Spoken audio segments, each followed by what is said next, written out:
Sa araw ng kasaganaan magalak ka, ngunit sa araw ng kahirapan magnilay ka. Ang Diyos ang nagtakda ng isa at ng isa pa upang ang tao ay walang masumpungan matapos siya.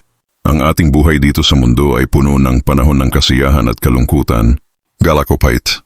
Lahat ng panahon ay namumukadkad ayon sa plano ng Diyos para sa ating buhay. At kailangan nating magtiwala sa Kanyang karunungan upang malampasan ang pinakamadilim na mga araw.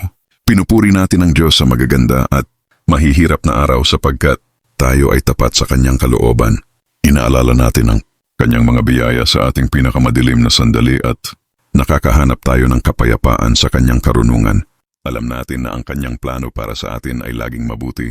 At Siya ang magpapalakas sa atin sa ating pinakamadilim na panahon. Manalangin tayo. Mahal naming Diyos, Ikaw ay mabuti sa amin sa lahat ng araw ng aming buhay. Sa panahon ng kahirapan, kumakapit kami sa iyong pag-ibig at nakakahanap ng kapayapaan sa iyong plano para sa amin.